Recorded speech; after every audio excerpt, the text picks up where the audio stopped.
Education അക്കൗണ്ടിലേക്ക് സ്വാഗതം. Supreme കോടതി വിധി വെച്ച് മാത്രം തുല്യതാ സർട്ടിഫിക്കറ്റ് നൽകാനാകില്ലെന്നാണ് സർവകലാശാലകൾ പറയുന്നത്. UGC സർവകലാശാലകൾക്ക് ഡയറക്ഷൻ നൽകിയാൽ മാത്രമേ തുല്യത നൽകുന്നതിനെപ്പറ്റി ആലോചിക്കാം എന്നാണ് സർവകലാശാലകളുടെ നിലപാട്. അതേപോലെ തന്നെ ഹൈക്കോടതി പറഞ്ഞാലും തുല്യതാ സർട്ടിഫിക്കറ്റ് നൽകാനാവില്ലെന്നാണ് സർവകലാശാലകൾ പറയുന്നത്. UGC അവർക്ക് ഡയറക്ഷൻ നൽകണം. UGC ആണ് മെയിൻ അതോറിറ്റി. ായിട്ട് സംസാരിച്ചായിരുന്നു. അപ്പൊ അതിൽ ലീഗൽ സെക്ഷനിൽ ആൾക്കാരും ഉണ്ടായിരുന്നു. അപ്പൊ നമുക്ക് നിലവിൽ ഇതുമായി ബന്ധപ്പെട്ട് UGC ഒരു ഇത് വരണം. അപ്പൊ നിലവിലെ സ്റ്റാറ്റസ് അനുസരിച്ച് ഇത് നമുക്ക് അതായത് UGCയിൽ നിന്ന് നമുക്ക് UGC ഇന്ന പ്രകാരം കൊടുക്കാൻ പാടില്ല എന്നുള്ളതാണല്ലോ പറഞ്ഞിട്ടുള്ളത് നേരത്തെ. അപ്പൊ അത് പ്രകാരം ഇപ്പൊ സുപ്രീം കോടതിയിൽ നിന്ന് ഇങ്ങനെ ഒരു ഡിസിഷൻ വന്നു.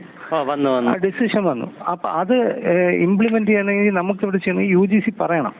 UGC പറഞ്ഞാലേ കാര്യം അത് തന്നെ UGC ഒരു ഓർഡർ നമുക്ക് ഇപ്പൊ എങ്ങനെയായിരുന്നാലും ഓർഡർ വന്ന് തീരുമാനിക്കാന്നല്ല, UGC അറിയിക്കണം.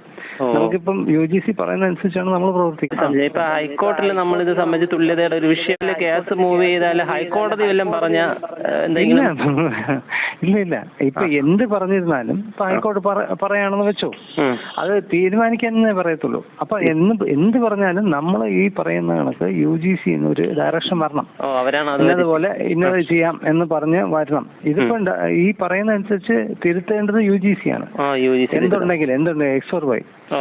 അതാണ്. ഓക്കെ ശരി.